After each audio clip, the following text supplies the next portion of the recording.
If you're suffering, you are obligated, in a sense, to hold on to whatever rope someone throws you. Life can be meaningful enough to justify its suffering. You can tyrannize yourself into doing things, but I wouldn't recommend it. What I would recommend instead is that you ask yourself what you're willing to do. It's a really effective technique. It's like a meditative technique. That's when life is worthwhile.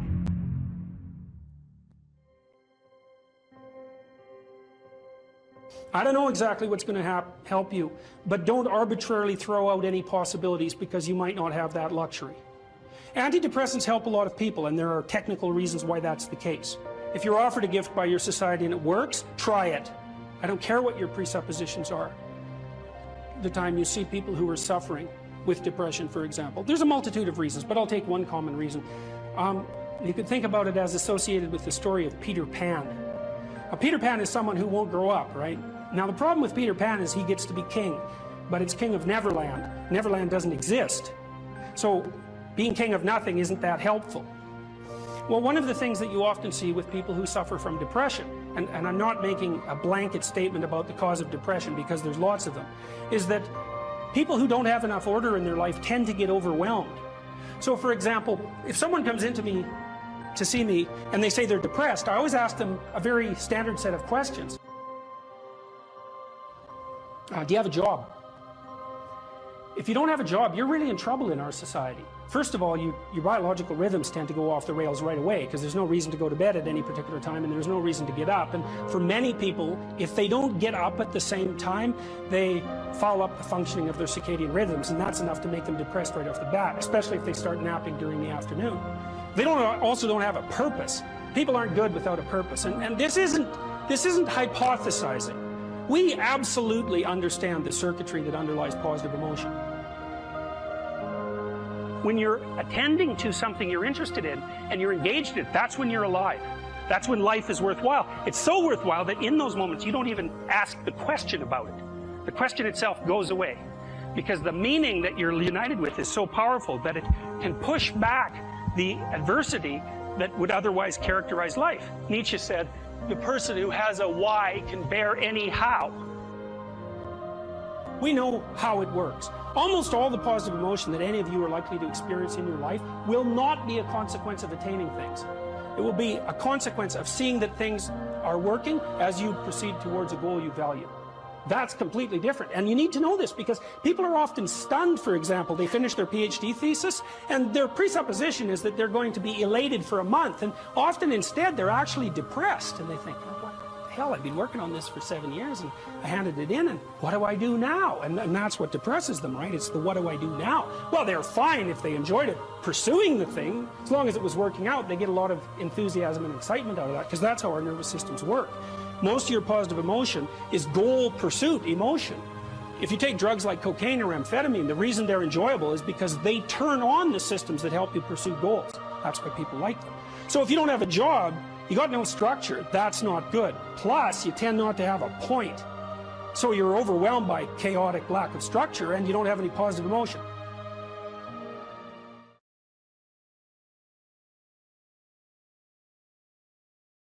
I don't have any aims, and then I say, well, pick the least objectionable of the aims and act it out for a while and see what happens, because sometimes your emotional systems are so fouled up that you have to pretend, you have to act the thing out before you can start to believe it.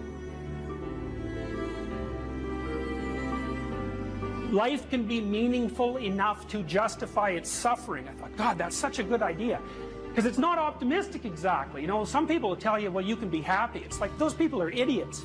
I'm telling you, they're idiots. There's going to be things that come along that flatten you so hard you won't believe it. And you're not happy then. And so if life is to be happy, well, in those situations, what are you doing? Why even live? But life isn't to be happy. If you're happy, you're bloody fortunate, and you should enjoy it. You should, because it's the grace of God, so to speak. People know when they're doing something meaningful. They can tell. So why the hell don't they do meaningful things all the time? It seems obvious. You could do it. I mean, it's hard, you know, because other people want you to do other things, and it's a struggle, but everything's a struggle. Oh, I get it. I see why. It took me about 10 years to figure this out. People have a choice. Choice number one. Nothing you do means anything. well, that's kind of a drag, right? It's meaninglessness of life and all that, existential angst. You know, that's kind of a pain. But the upside of nothing that you do is meaningful is you don't have to do anything. You've got no responsibility. Now, you have to suffer because things are meaningless, but that's a small price to pay. The alternative is everything you do matters. Really. If you make a mistake, it's a real mistake. If you betray someone, you tilt the world a little more sharply towards evil rather than good. It matters what you do. Well, if you buy that, then you can have a meaningful life. But there's no mucking around. It means responsibility. It means that the decisions you make are important. It means that when you do something wrong, it's wrong. Well, do you want that?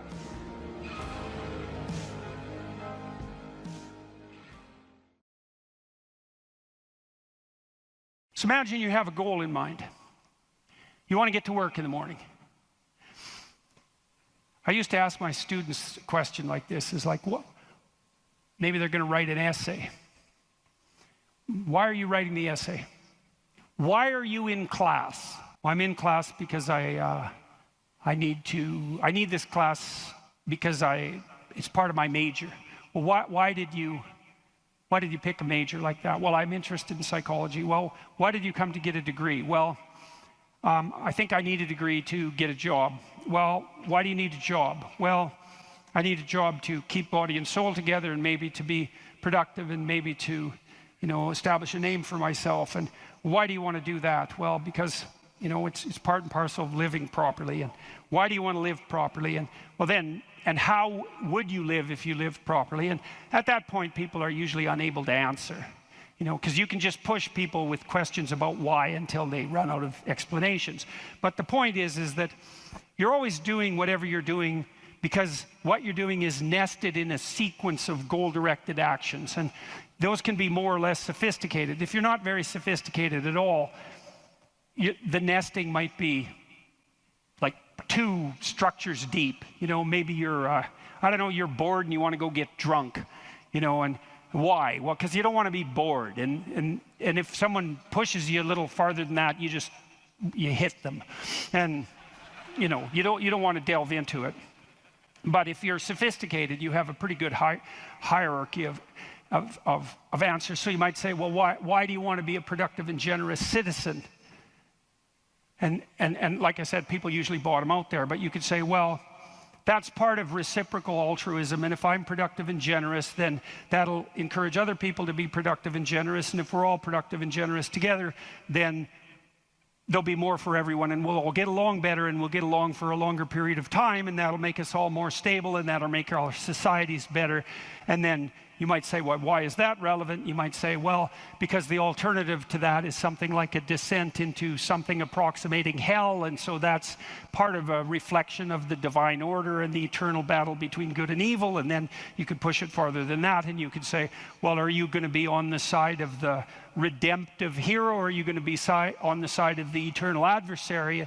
Like, you can keep digging down farther and farther, and the farther down you dig, the more you get down into what you might describe as the implicit religious substrate. And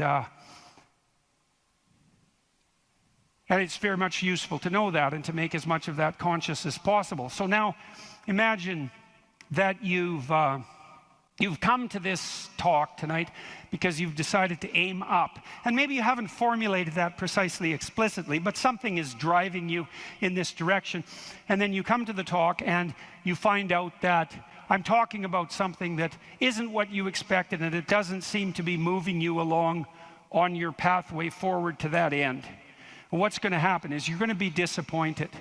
And you might be anxious too. You're going to be disappointed because disappointment signals that you're experiencing something that's not relevant to the goal that you are attempting to pursue, and that might in fact be interfering with it. That's what negative emotion does. And maybe if you're disappointed in what I say, that also makes you anxious because you assumed that you would come here and I would say something relevant, because you assumed that you knew who I was, and then it turned out that I didn't, and then you don't know who I am, and then you don't know what you're doing here, and then you get anxious. And the reason you get anxious is because that's what anxiety is for. It tells you when the pathway to your goal has been disrupted, so multiple pathways have now emerged. So imagine you're driving your car to work and it quits. And what happens is you get anxious. And the reason you get anxious is because, well, you were beetling along quite nicely in your world, and everything was reduced to like a unidimensional simplicity. You weren't in a car as an object, you were in a thing that took you to where you wanted to go, and it was just doing what it was supposed to be doing, tracking you along the pathway to your goal. And then it fails and you're off on the side of the road and you get anxious because how the hell are you going to get to work? And what if you don't get to work? And is your boss not going to be very happy with you? And maybe this is the third mistake you've made this week. And what if you get fired? And weren't you an idiot for buying this car? Maybe you shouldn't have a car at all. Maybe you should have walked to work. And, you know, maybe you should take a bicycle because after all, that would save the planet. And, you know, and maybe now you have to take your car to a mechanic. But the last time you went to the mechanic, you got ripped off because you're too stupid about vehicles to manage one, and you're kind of stupid about technology in general. And aren't you stupid? And maybe you're too stupid, and isn't your wife going to? That's anxiety, right? And that's the emergence of a multiplicity of pathways, right? And so what anxiety signifies is the degeneration of an attentional hierarchy into multiplicity. And the reason you get anxious and it feels bad is because now your body can't compute how much energy you have to put out in order to get to your goal. And so you can't organize the world. You're apt to use more resources than you'll replenish. And if you continue to do that, then you'll die. And so anxiety is a signal that complexity has reemerged, chaos. That's the eternal dragon of chaos. Chaos has reemerged because your narrative has collapsed. And so that's negative emotion. That's what negative emotion signifies, is that it's the collapse of an organizing narrative. And so that's very interesting to know. So you feel positive. If I walk on the stage and I know I'm supposed to go to the front of the stage, say, and the reason I want to do that is because I know I have to talk to you, and and I want to talk to you because I think it's valuable to talk to you, etc. That's nested in a hierarchy of value. And if I see a clear pathway to the front of the stage, then that actually produces positive emotion. And that positive emotion impels me forward, because positive emotion does impel you forward. That's what it's for. That's how positive emotion is linked to action. So if you're enthusiastic because you can see a pathway forward to a valued goal, and that enthusiasm manifests itself. This is true even neurochemically. It manifests itself as positive motivation to move forward. And not only that, if you're moving forward and it's working, your brain tracks the fact that it's working, and then that's linked to dopamine release, by the way, which is what cocaine releases. It's linked to dopamine release. And the other thing your brain is doing, even when you're just walking to where you want to go, if you're successfully walking there, your brain tracks what you're doing. There's circuits that are activated while you're doing it. And if what you're doing results in the result you desired, then the dopamine floods those little neurons that are active, and it makes them grow and flourish. And so as you practice something that's working, the circuit that is activated as you're practicing is bathed in dopamine, and that makes it stronger. And that feels good. It's growth. It's part of positive emotion. And so the positive emotion moves you forward, but also encourages you to develop a habit of that practice. And so one of the things I would bloody well say is, don't make a habit of pursuing things that aren't good for you, because you build that into you. That's what happens if you become addicted to something, you know. You build a little monster inside you that's grown. It's there. It's after one goal, despite everything else. Not a good outcome. So now positive emotion also signals the fact that it's also an energy conservation observation. So as I move forward towards my goal, with each step I take, it's going to take less energy to get to the goal. And so that means that positive emotion signifies, what would you say? It signifies the increasing efficiency of your action as you move towards a goal. So negative emotion signifies the fact that things have got too complex for you to manage, and positive emotion signifies that you're approaching your goal and becoming and that there's less demand on energy output with every step forward. And so that's emotion. And that's pretty much worth knowing. And then what happens when you're watching a movie is you infer the goal of the protagonist, or the villain for that matter. You infer the goal of the character that's being portrayed on the screen. You adopt that goal as your own.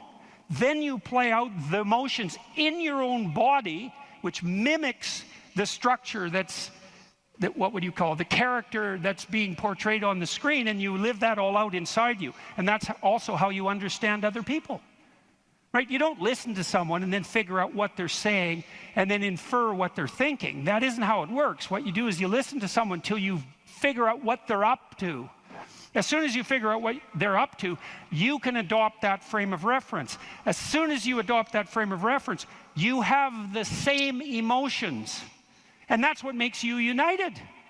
And so that's so interesting. And so then you think, look, there's 5,000 people in here. If there were 5,000 chimpanzees, you guys would be tearing each other into shreds, because no one would be able to know what anyone else was up to. But because all of you are here paying attention to the same thing in the same way, you have virtually identical emotional states, and that means instantly your behavior is rendered predictable to one another. And there's no difference between that and peace. They're the same thing. And so what that means is that one of the predicates of a civil, productive, and peaceful society is that everyone inhabits the same narrative. And you might say, well, we don't need the same narrative. It's like, yes, we do, because if we inhabit a different narrative, then we're running emotionally in different directions, and we will not understand each other, and we will run into conflict, and that conflict can become deadly at the drop of a hat. And so it's a precondition for a civil society that everyone is united in the same narrative. And then that begs the question, right? What is the narrative insofar as we're unified? And another question, which is, what should the narrative be?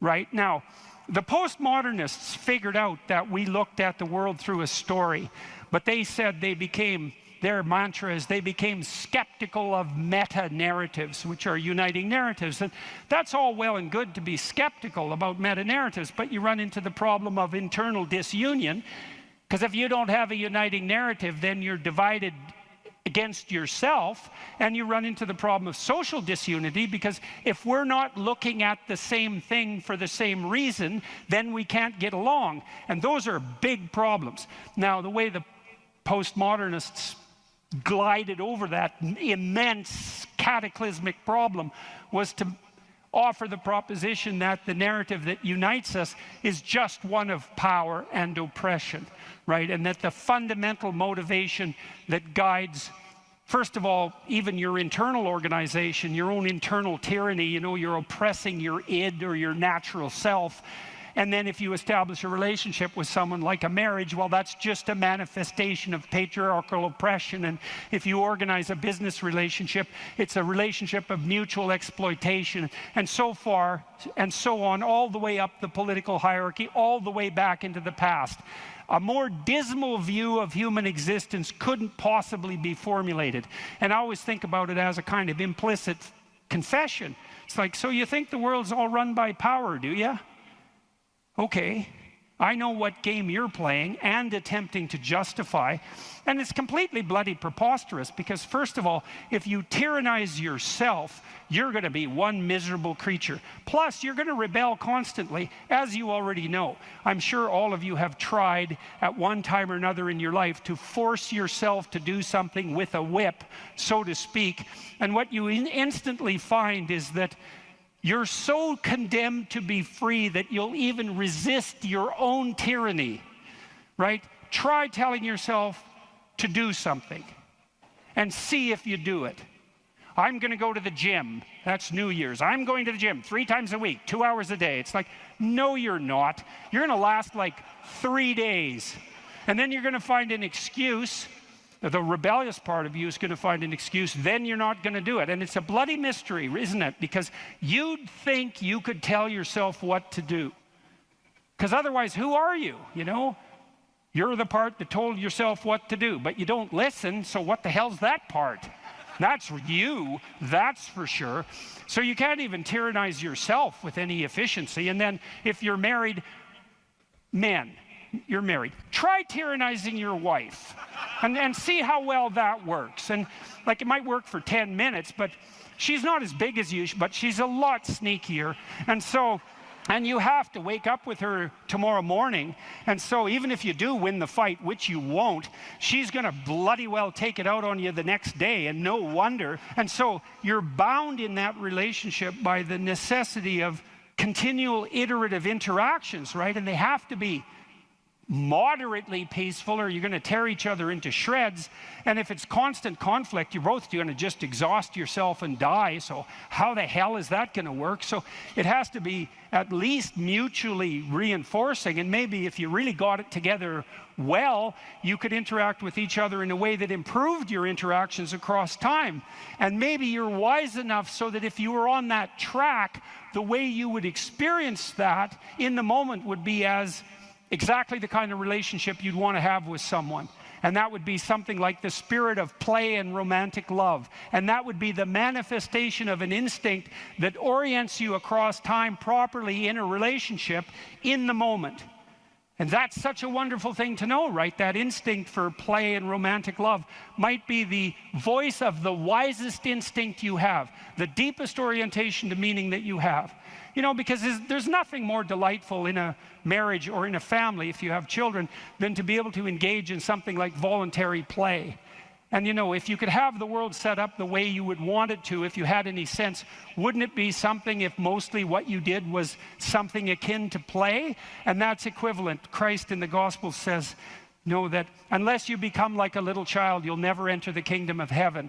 And what does that mean? It means to rediscover that intense immersion in life and that capacity for play that characterized us all as children, that we can't maintain because we have to mature, but that we could rediscover as adults if we were sufficiently wise and careful.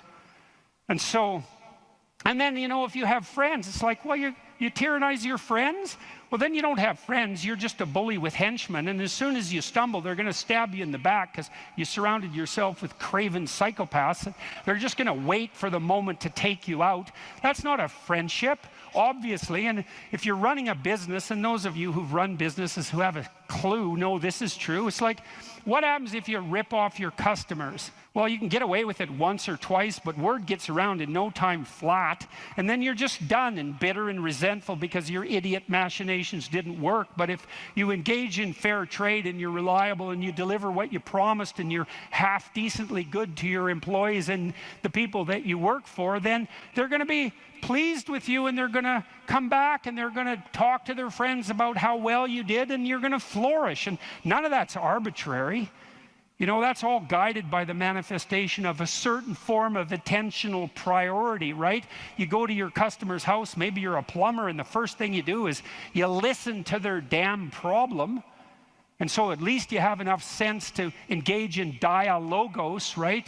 You actually want to hear what the problem is, and then you actually want to solve it. And if you do that with some diligence, they're going to be pleased with you because they don't want sewage all over the rug. And so your interests are aligned, and if you offer what you promise, then you're going to evoke positive emotion in them and quell their anxiety, and that's exactly the service that you're offering. And so that means you're acting out the proper story. You're productive and generous and honest, and there's nothing arbitrary about that as a ethos that unites you internally and that also makes it possible for you to exist in a peaceful and productive society. In the future authoring program, which is the one we've done the most research on, so if people do this for 90 minutes badly before they go to college, it'll decrease the probability they'll drop out in the first year by 50%. That's amazing. And it works particularly well for people who are most likely to drop out. So a lot of psychological interventions help the good performers do even better and don't help the bad performers that much. And why do you think it helps them more? Well, I think the good performers already have a bit of a vision and a plan, whereas the bad performers, they're really ambivalent about what they're doing because they don't have a plan. And we'll talk more about why this is so important. So if you don't have a reason to do something, and then a reason not to do it comes up, well, then you'll just not do it, because not doing things is real easy. You can just sit there and not do things all day. Doing things takes effort, and so any resistance is likely to, it pushes back against you. And so going to college, it's like, well, why is that difficult? Well, you have to get up, you have to go to your classes, you have to do the assignments, you have to do the reading, you have to write the tests, you have to believe that this path is somehow better than any other path you could be on, and there's innumerable other paths, and that it's better in some fundamental sense than just doing nothing or playing games or being purely hedonic. So there's a lot of, because it's difficult, there's a lot of obstacles. And if you don't have a reason, well, why would you overcome the obstacles? And so what happens when you do the future authoring program is two things. Is first of all, you construe yourself as the sort of person who could have a reason, right? Who could make a vision and impose it on the world. And how do you do that? Well, and then second, you actually develop a vision. Okay, so the first thing the program asks you to do, and it's got a biblical element to it in some fundamental sense, although that wasn't so explicit when we first developed it, but I came to realize that later. There's a statement in the Gospels. Christ says to his followers, ask and you'll receive. Knock and the door will open. Seek and you'll find. And you listen to that and you think, no way, man, it can't be that easy. Well, it's that easy. Because let's think about what wanting means. You want something. You want to find, so you'll seek. How hard are you going to seek? You know, maybe you're after the Holy Grail, right? Or you're after the gold in the dragon's lair, or the jewel in the toad's head. You're after something that's guarded by some monstrous figure. You're going to seek? How committed to that are you? And there's a total commitment in that in a fundamental way. Is like you should be humble enough to be open to learning, to radical transformation, to the probability that you're really wrong if you're not finding what you're seeking, and the willingness to sacrifice virtually everything of lesser value for that goal. Otherwise, you do not want it. You did not ask. You are not seeking. You did not knock on the door. Well, this is the development of a vision. Now, you can construe consciousness as the implementer of the vision in the broadest sense. So what we really confront as human beings isn't a deterministic world that runs like clockwork, that the past pushes forward in an algorithmic or deterministic manner. That isn't how the world works. The way the world works is that we confront a horizon of possibility that's not predictable. It's somewhat predictable the way a musical piece is predictable. So it's rule governed, but it's not predictable in a deterministic way. And it's full of possibility and potential. That's actually its nature. It's potential in its nature. And to maximize the quality of our interaction with that potential, we have to impose a vision on it and then pursue the vision. And so when you do the future authoring program, well, that's what you're trying to do, is develop a vision. So here's the first exercise. It's like, okay, here's the deal, all right? You get to have what you need and what you want. Maybe even better, you get to have what you need and want if you were treating yourself properly. So imagine, first of all, that you were treating yourself properly because you actually cared for yourself. Okay, and say you don't. Yeah, well, you don't. How do you help somebody? Well, you at least ask them to open the door to the possibility that maybe they could. So just imagine that you did. Not that you are, that you could, but that you tried. Think, okay, I'm a valuable person, maybe, and if I was treating myself like I had intrinsic value, like if you were treating yourself like you were someone you loved, so you could imagine doing this for someone you actually cared about. Because most people care about someone that isn't them. So do you identify someone you care about? Well, you can, yes, you can say, because it does tell you. It's like, well, if you're not so good at caring for yourself, imagine someone you love and then pretend that you're bringing that attitude to bear on you with all your faults and inadequacies. I'm not being casual about this. It's hard for people to do this, right? Because we know our own flaws so deeply. It's hard for us to take care of ourselves. But imagine that you should take care of yourself and that you could and that you did. Just imagine that. So that's opening up at least the door, right? Yeah. And then you say, well, 5 years down the road, you get to have what you want and need. What is it? And so this is a deep question. So, because the question is this: your life is going to be difficult, and it's going to be marked by suffering and tragedy in all sorts of different ways. Disappointment and obstacle and betrayal and the whole panoply of human catastrophe. That's absolutely 100% definitely coming your way. Okay, so given that, and given that you want to live a life free of resentment and bitterness and premature aging and excess suffering, and that you don't want to be a burden to everyone around you, what would you have to make carrying that weight worthwhile? That's a hard question, you know. It's like, what justifies your suffering? That isn't how am I going to be happy. It's what justifies your suffering. Well, ask yourself. You get to have what you want. If you're taking care of yourself, what would it be? Okay, and so you write for 15 minutes about what your life might be like 5 years down the road if you got to have what you needed and wanted. And then we concretize it. You know, I had lots of clients and students who said, well, I don't know what to do with my life. What should I do with my life? And the first answer to that question is, that's not a very good question. Because it's like, what, do you want a one-line answer to what you should do with your life? Like, life is everything, and you want a one-line answer to everything. No. Bad question. You can imagine a desirable future, but it helps to particularize it. So one of the things you might ask is, where do people find meaning? And the answer is, well, in multiple places. Here's some places people typically find meaning. So if clients came to me and they were depressed, first of all, I'd try to find out, are you depressed? Or do you just have a terrible life, or some combination of those two? And you might ask, what's the difference? And that's a really good question. If you're depressed, you have a good life, but you're suffering.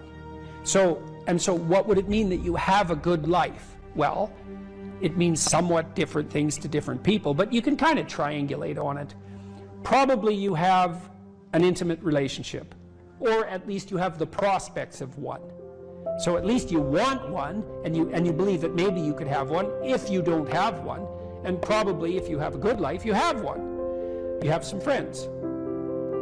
They're real friends, right? You have some family members, children perhaps, if not children, parents and siblings, or perhaps both, grandchildren. You're nested inside a family, and your relationships with your family are desirable.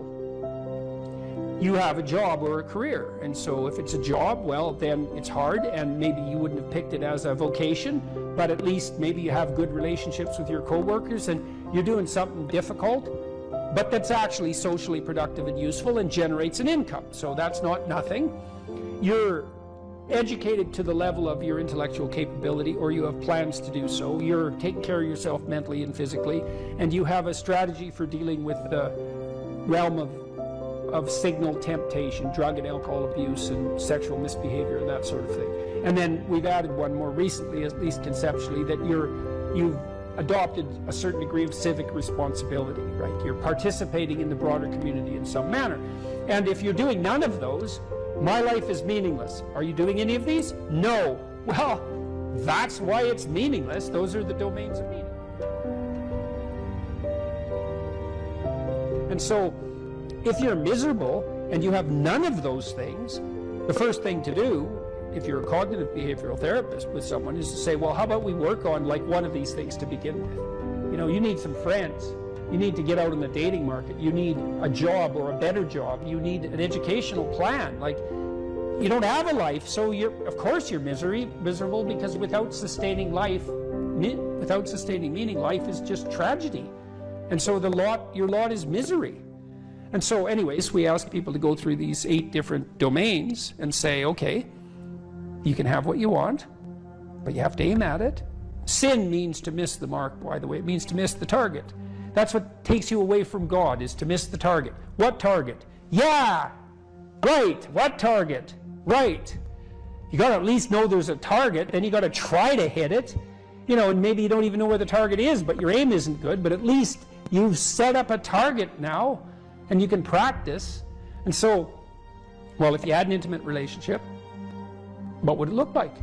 If you had some friends, how would you like those friendships to be conducted? If you had a job or a career, what could it be if you had what you wanted?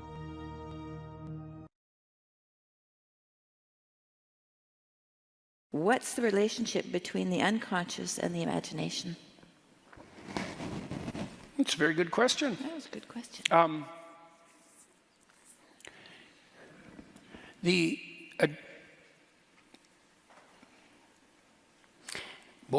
The dream is how the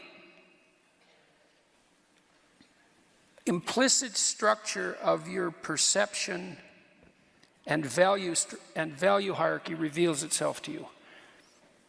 Now, I'll have to unpack that, but so the dream, the implicit structure that guides your attentional focus and constitutes the structure of your value hierarchy reveals itself to you in the dream. So let's unpack that. It took me really like 40 years to figure this out, so it's hard to unpack. It's very hard to unpack. What the hell are you up to? And the answer is, you don't know. Why? Because you're really, really complicated. And yet you can see the world, which is a very difficult thing to do because there are a lot of ways to see the world.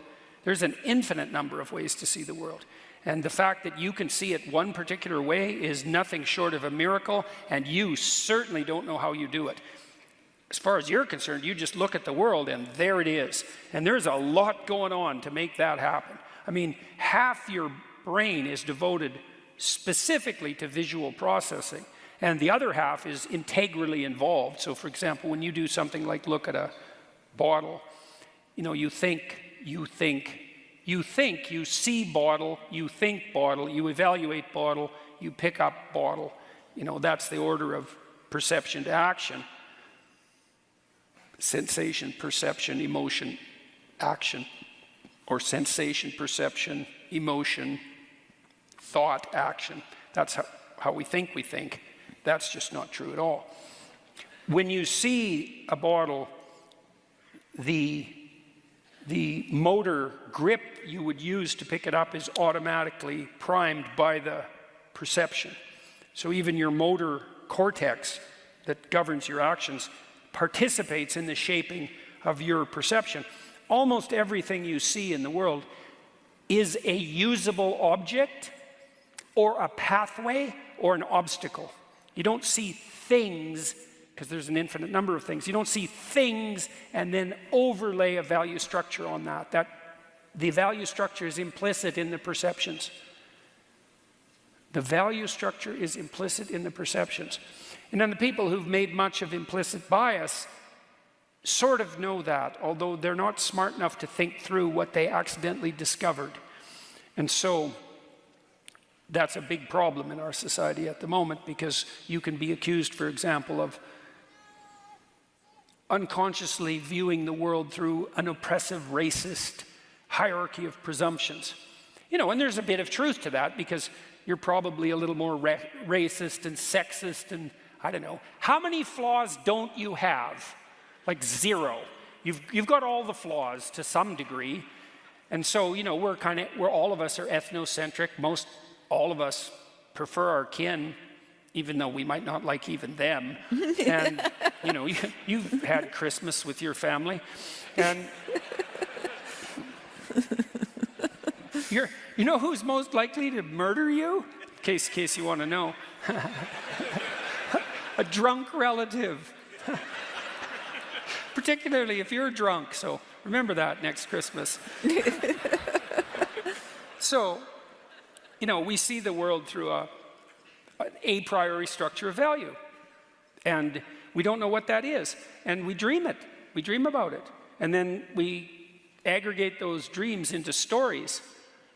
That's what a novelist does. A novelist uses imagination. Let's say no novelist worth his salt knows what the hell's going to happen when he starts writing the book. How dull would that be? The writers keep writing because they want to know what happens next.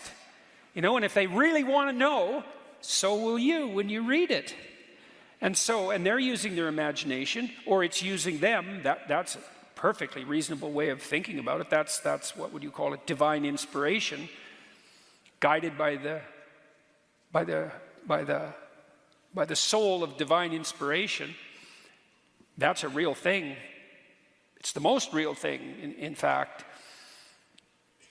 There's not a lot of difference between imagination and dreaming, and that's useful to know. Dreaming or imagination is a bit more systematized. It's generally directed more towards a goal, but Carl Jung thought we were dreaming all the time. That we literally see the world through a dream, but that the sensations of the outside world blind us to the dream that's occurring while we're awake. I think there's every reason to assume that that's correct. One of his questions, this is a great question, what dream are you living out? Or here's another way of looking at it, what dream is possessing you? Or what story is possessing you? Or what spirit is possessing you? Those are all the same questions. And you might say, well, it's me, nothing's possessing me. All that means is you just don't know what you're talking about. That's what it means. Even if you're a hedonist, an impulsive hedonist, the dream that's possessing you is the dream of pain and cost-free instantaneous gratification. And if that's not a dream, man, that's a delusion. That's how dream-like that is. It's no one with any sense at all who thinks for more than a second, and so you don't if you're an impulsive hedonist. No one who thinks for a second ever thinks that's going to work. You might think you can get away with it. You might dream you can get away with it. Something's operating in your imagination. You can use your imagination like you would use a dream. That's extremely useful. That's what you do if you meditate or if you pray, and those are the same thing. So I can give you an example of this. It's very useful to learn. So I have this program online called Future Authoring, and it helps people develop a vision for the future. And you need a vision because the people perish without a vision. A vision it identifies the tools and the obstacles, and it gives you a pathway forward. It stops your anxiety and gives you hope. No vision, you're hopeless, fragmented, disunited, and anxious.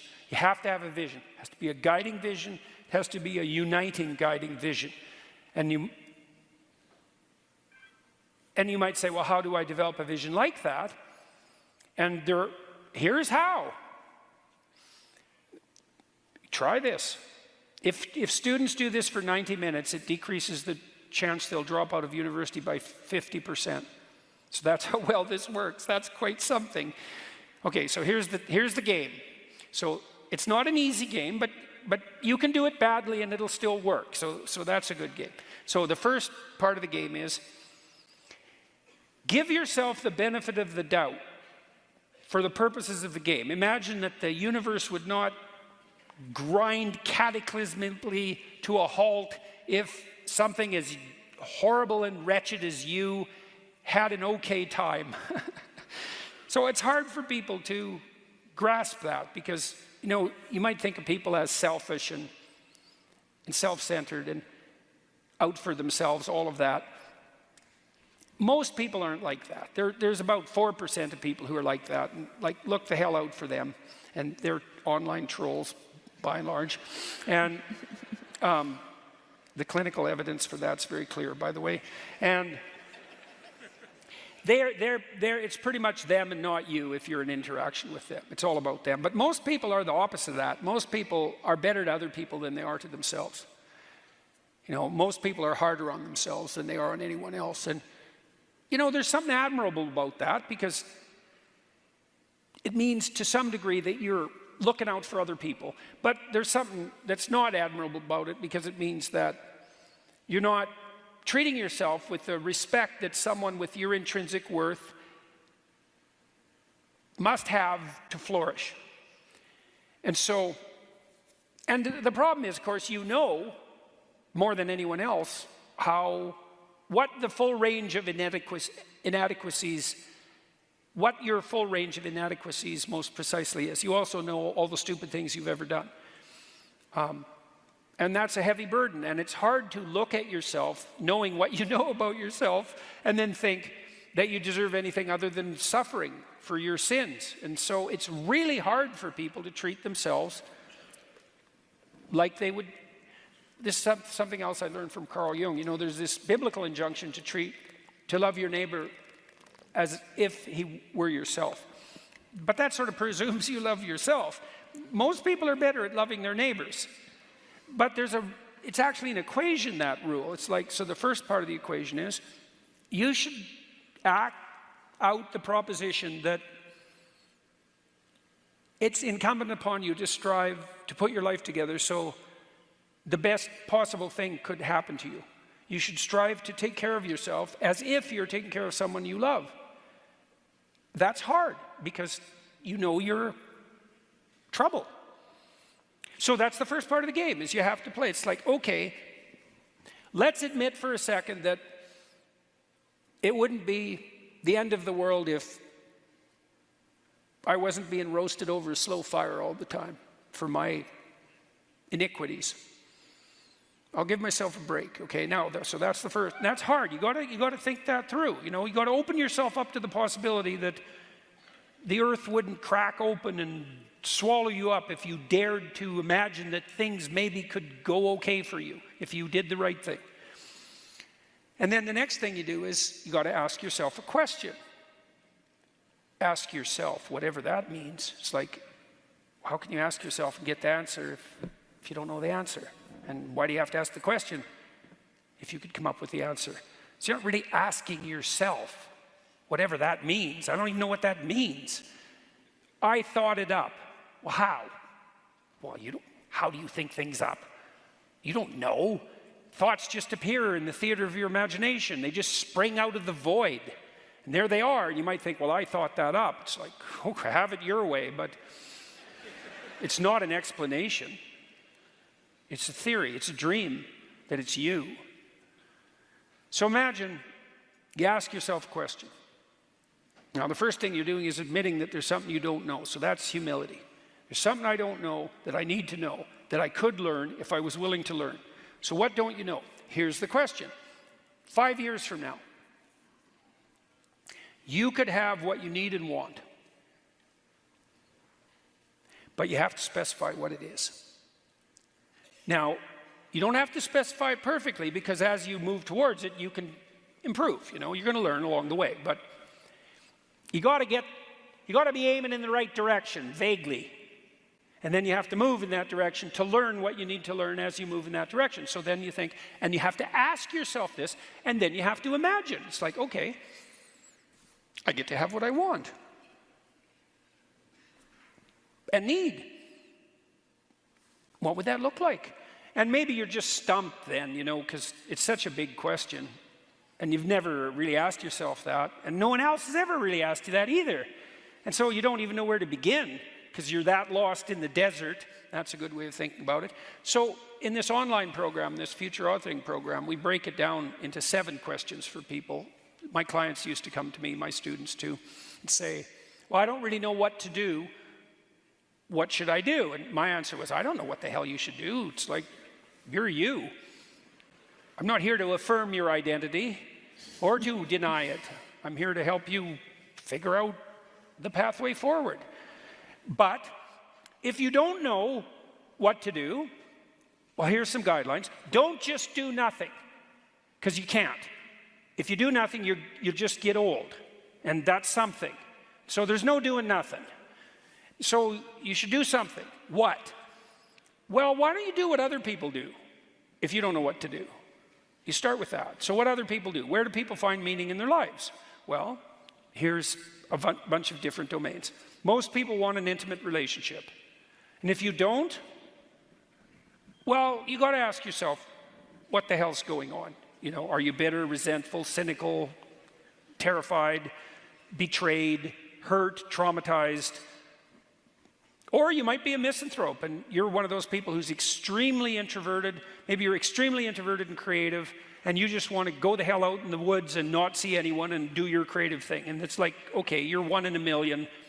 You get a pass. But for most people, that's just complete bloody rubbish. And so people want to have an intimate relationship. Okay, so you admit that, and then you think, well, if I could have that relationship and it was the one I wanted, what would it look like? You know, and that can get very detailed. How would your family conduct itself if you were sitting around the dinner table?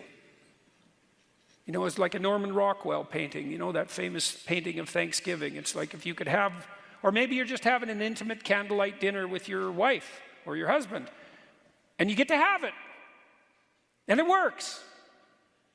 Well, what does it look like? Who are you? How are you dressed? How are you conducting yourself? What are you talking about? Who could you be?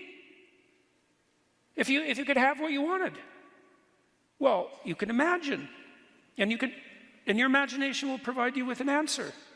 And then you can write that down and think, well, that looks like that'd be a good deal. That'd be worth making a sacrifice for. And then you say, well, what else do people need? Well, family. Well, that might mean children. It might mean repairing the relationship with the children you already have. Might mean your parents, if you're fortunate enough to still have them, or unlucky enough, depending on the parents. And maybe you should fix that relationship, you know? And how do you fix it? Well, you try to find out what you can be grateful about that your parents delivered to you. And then everything left over, you see if you can work it out with them. And then you think, well, if I had a relationship with my father that I would want to have, what would that look like? And then there you go. You got some work to do right there. You know, Tammy did that, I don't know, 10 years ago? 10, 15 years ago. Well, so what do you do with your family? What was your vision? I wanted to improve my relationship with my father. How'd that go? As soon as I laid it down and wrote it out, it was right there in front of me, and it just happened. Is your dad like you? Yeah. Right. Yeah, even though he's old and he's not there all the time now. No, he's old, and he FaceTimed me the other day. My sister FaceTimed me, and I answered. She said, Dad wants to know when you're coming to visit. I said, well, I'm coming to visit on his birthday. So my sister said, do you want anything else, Dad? Nope, that's good. Yeah. Yeah, that's good. He's thrilled to see you. Yeah, it's good. And he trusts you. Mm-hmm. And that wasn't always the case. Well, it was more, I didn't trust him. That too. Yeah. Yeah. Yeah. Right. And your sisters? They're good. I don't say anything to them. I just listen. It works really well. Yeah. Right, because you used to fight when you talked. Well, I'd say what I thought. That never went very well. Right. So you just shut up. Yeah. Then they started talking to you. Then one of them told me that I'd never done anything myself, that my parents had given me everything, that I'd been spoiled and didn't go out on my own. And I just let her talk. And I thought, I don't know who she's talking to, but let her talk. And at the end of that, she said, you know, Tam, you're a really good mum. I said, thanks, Barb. And then she got along with you for about like 2 years. Yeah. And then she did it again once. But less so. Yeah. And, you know, she laid out this whole story about who Tammy was that was so preposterous that it wasn't even insulting because it had, like, nothing to do with Tammy as far as we could tell. And it was so interesting watching her do that because you could see that as she said it, she'd conjured up this story when she was, like, 14, and this is, like 30 years later, never really revisited it. And when she told the story, it was even obvious to her that, no. You know, and the next time too, you know, she came out with this litany of criticisms of you, and you just shut up and you didn't say anything or get irritated, and at the end she complimented you. The same way. You're a good mother. Yeah, I know. It was so amazing. Yeah. It was a good thing too, because after that Tammy's sister got very ill, and you know, she's mostly gone now, and if she hadn't got that put together when she did, it would have never happened. And that's one thing you don't want to have be the case with the people you love. She came on tour with us even. She did. For a little while. Yeah. So we had some good time with her. So, you know, you could put your family relationships together, and of course the more cataclysmic they are, the harder that's going to be. But boy, if you can put together a really fractured familial relationship, you've really got your act together. So it's a big challenge, but once you solve that problem, a lot of other problems look much easier than they did before. So, and then probably you want to have some friends, you know, and hopefully ones that like you, and then so you kind of got to think through what that means. What friends do you want to have? No, people never ask themselves that question. They sort of take random friends. And I'm not saying that you should be arrogant and picky, but you should have something like a philosophy of friendship. And here's a good start. Pick people that you can tell good news to. Okay? And pick people that you can tell bad news to. You know, and if you can tell them good news, then something good happened to you, and they're celebrating the fact that something good happened to you. And maybe you'll be able to return the favor, and that's part of what friendship is. And so that's a good thing, because they're not going to be jealous and bitter and spiteful and resentful and try to drag you into the cooking pot with them just because you've managed to clamber out, you know. And then on the bad news front, well, you tell someone bad news, and it's time for them to shut the hell up and not tell you about how something happened to them 5 years ago that was even worse. And they offer you a certain amount of comfort, or at least they listen, which isn't nothing, that's for sure. And then you can return that favor at some point in the future as well. And isn't that a good deal, you know? And so you want to have some friends. You want to figure out how often you want to see them and how you want to treat them, and what maybe needs to be straightened out on the friendship front, you know. And then, well, you're going to have a job or a career, and you might want to figure out how you'd like that to go, you know. I've had lots of people come up to me. This is something I love doing with my clients. You know, I meet people after the shows, and people say, I had a pretty wretched job 3 years ago. Of course, I was drinking and doing all sorts of stupid things at the same time, and I was pretty bitter, but I decided I was going to, you know, give it a shot for a while, and now I make 3 times the money, and, you know, I have a job. I don't have a job, I have a career, and the horizon is kind of unlimited. And then we have a little joke, which is, well, that seems to be better. You know, is that better? It's like, yeah, that's better. It's like, hey, man, there's a huge industrial organizational literature that shows that if you write down your goals for your life, so that's the vision of your life, there's nothing you can do that will make you more productive than doing that. Well, why? Well, you're working. Do you have a reason? And if the answer is no, well, you're not going to work very hard, are you? Because why would you toil away for no reward? And then you think, well, what's your reward? Well, what's the reward you want? How about you get to have the life you want? There's a good reward. Well, what is that? Well, I don't know. It's like, well, I'm not hiring you. You know, you're all over the place, and any obstacle will stop you. And you have no hope, because you actually experience hope in relationship to a goal. That's what hope is for. It's to show you that you're progressing towards a goal. No goal, no hope. The highest goal? Hey, the most hope? That'd be a good deal. You know, like, you shouldn't aim so high that you got no chance of hitting it, because that's just arrogance. But like you do with a child, you say, well, here you are. You could easily hit that. It'd take a little work to hit that. Why don't you try hitting that? You know, maybe you got a 70% chance at it. 100%, that's too much. You already did that. 0? No, that's just futile. 70% or 55%, you know, depending on how tough a game you want to play.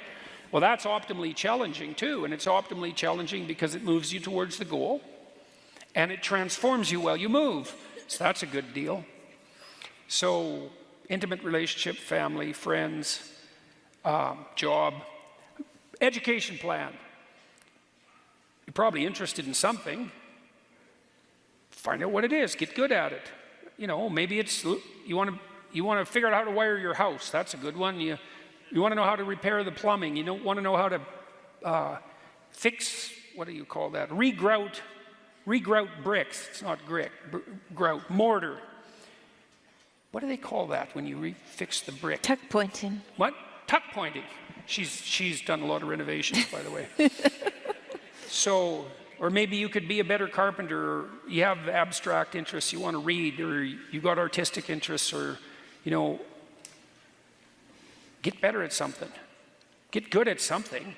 Get really good at something. Then you learn how to get good at something. Then you can get good at some other things. That's a good deal.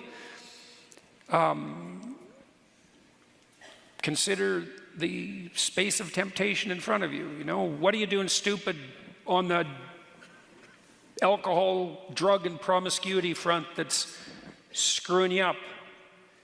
You know, and maybe that's quite a good time and you don't want to give it up, but if you had something better to do, maybe do that instead. That's the best way out of alcoholism, for example. Hardly anybody gets out of alcoholism without something approximating a religious transformation. That's been known even by extremely secular researchers for like 60 years. There's almost no alcohol treatment programs work. In fact, I don't think there's evidence that any of them work. They can get you through withdrawal, but almost everybody relapses. But what works? Well, lots of people quit on their own, but if you investigate that, it's because they have something like a spiritual transformation. And if you investigate that, you find out that they found something better to do. And in that, you know, it's a crucial point, because especially if alcohol, for example, is a good drug for you, it relieves anxiety, it improves positive emotion, it makes people more social, and it decreases self-consciousness, so you can do impulsive, hedonic, foolish things and enjoy them in the moment. That's a pretty damn good deal, except that there's tomorrow.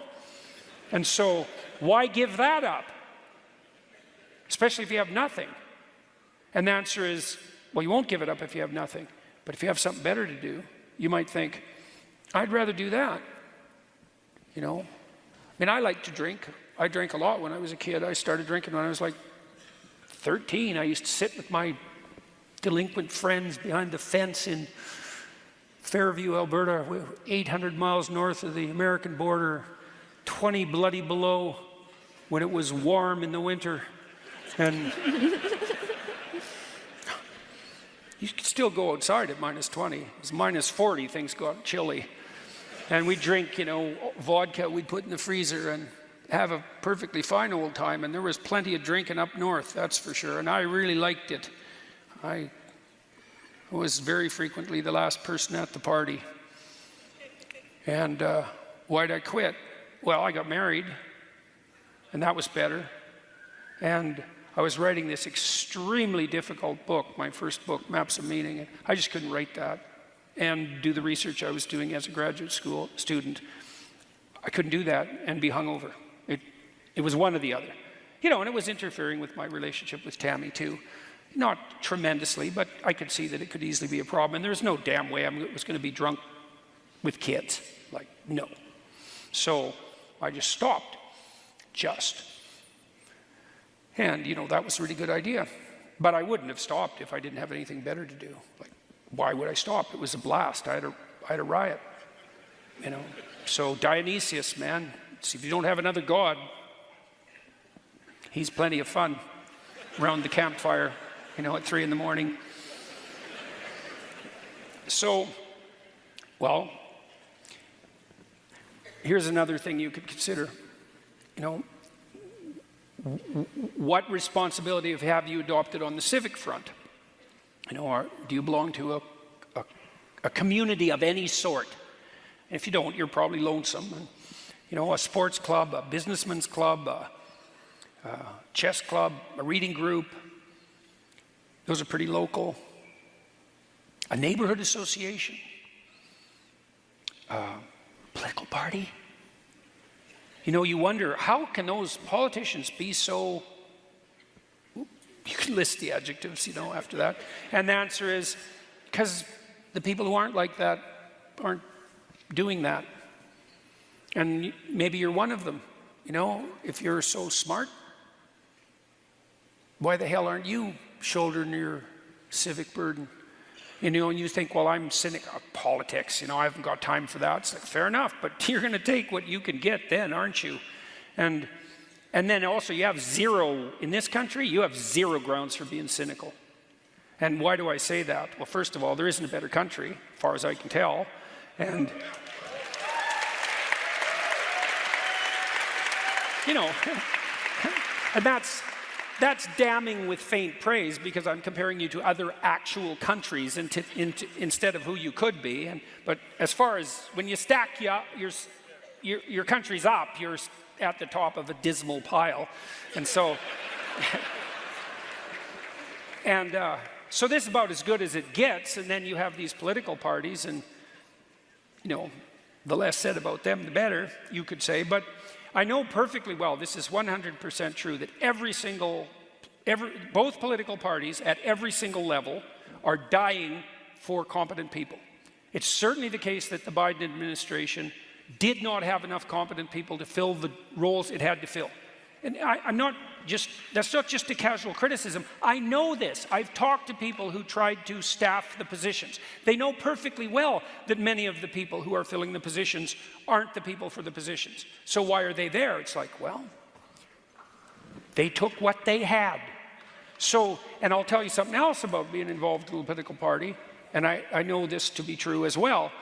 If you join one and you work, if you're reliable and careful and, you know, willing to start at the entry place, you'll move so quick that it will traumatize you. Because you'll think, oh my God, you're kidding. I can move that far up that quickly, knowing how little I know? It's like, yeah. So you might want to think about that. You know, here's a rule. I didn't write this in my book. All abdicated responsibility is vacuumed up by tyrants and used against you. Right, so if you're not involved politically, then you're at the whim of those who are.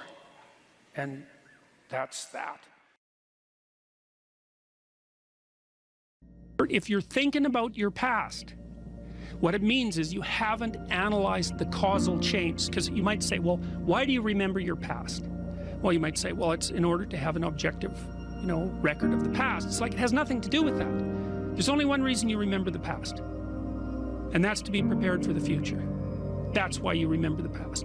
And so what you're supposed to do is take the past and extract out from it wisdom. And wisdom is the ability to avoid stumbling blindly into ditches.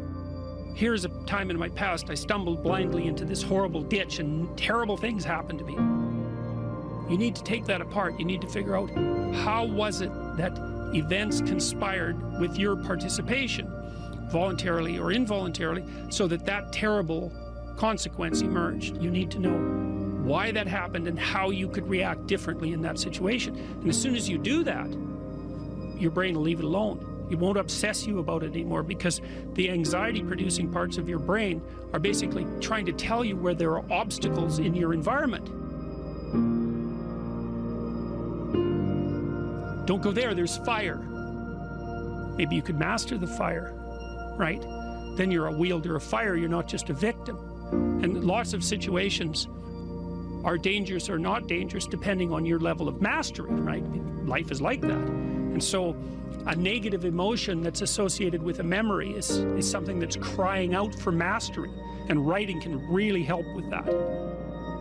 You're reorganizing your brain when you write autobiographically. Imagine emotion. Memories can be stored at different levels of your brain, from sort of primordial reptilian image-laden areas that are very emotional, up to finely articulated plans for your future life. Well, you want to take everything that's negative and emotional and transform that into a fully articulated vision for your future. And that frees you of your past. You shouldn't be thinking about your past. I mean, maybe if you're 80 and, you know, you're going over a well-spent life, that's a whole different thing. But if you're 30, 35, or 20, and most of the time you're thinking about your past, it's like your soul is trapped back there. You need to free it through investigation. And the metaphysical language is appropriate, because that is, in a sense, what you're doing. You're trapped in the past. It's like you got to break free of that so you can use all your resources to move ahead into the future.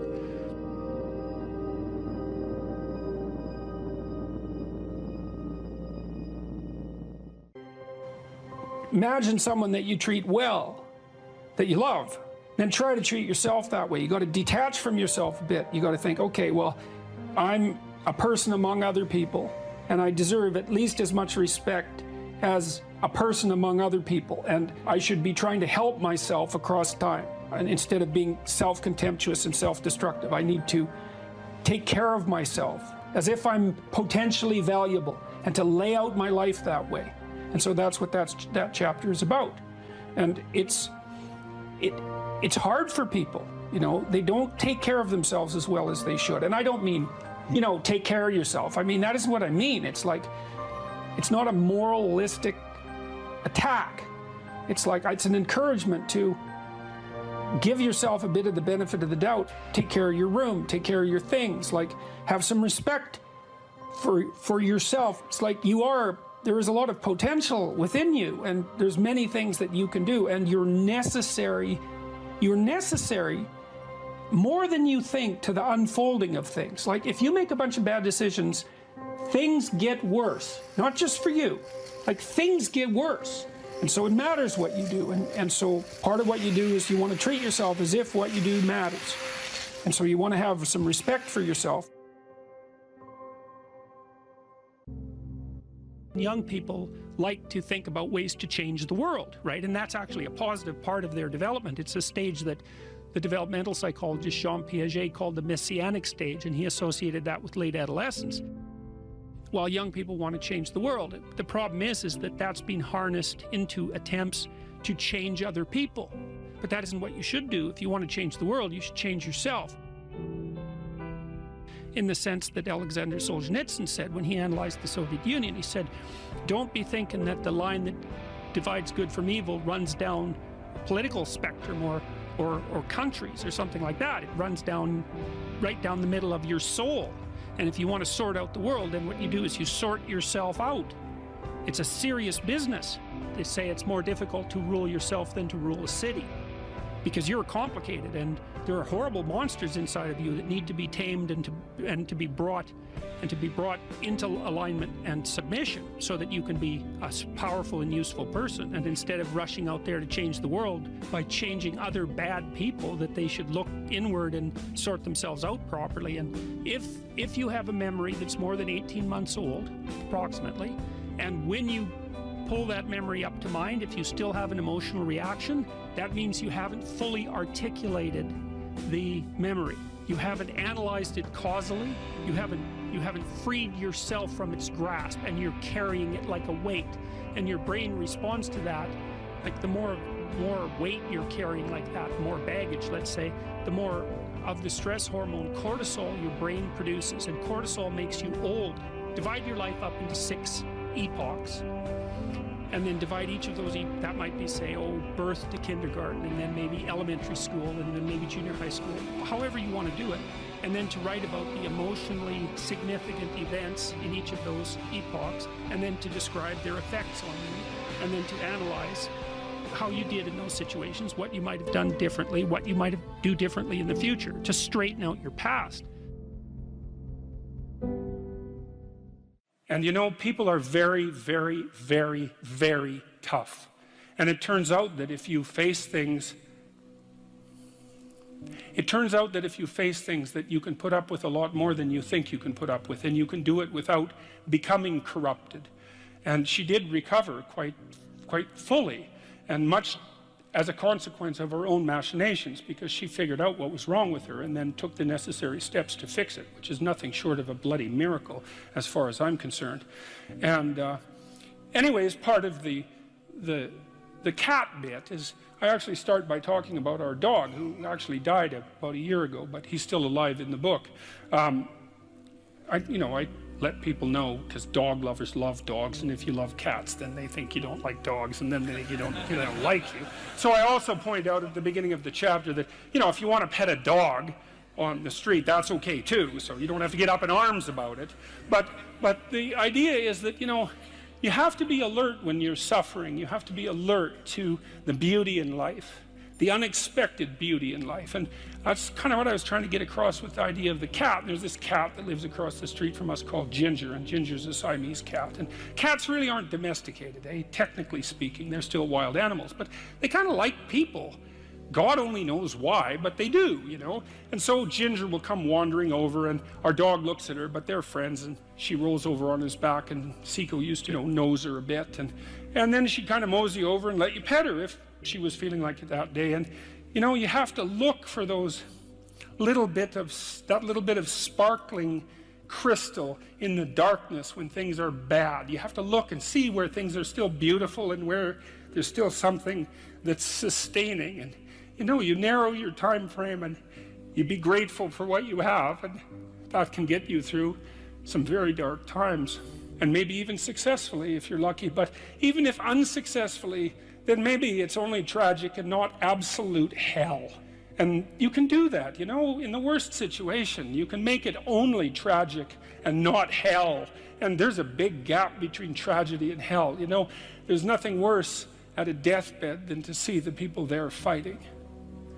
The death is bad enough, but you can take that, as terrible as it is, and make it into something that's absolutely unbearable. And maybe I think, and this is sort of what I closed the book with, this idea is that if we didn't all attempt to make terrible things even worse than they are, then maybe we could tolerate the terrible things that we have to put up with in order to exist, and maybe we could make the world into a better place, and it's what we should be doing and what we could be doing, because we don't have anything better to do.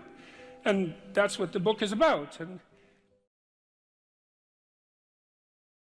it's with our fantasy that we first meet the unknown, right?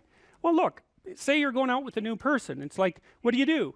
You project a fantasy on them, and then you fall in love with the fantasy. And aren't you stupid? Because you're going to find out that the match between your damn fantasy and the actual person is tenuous at best.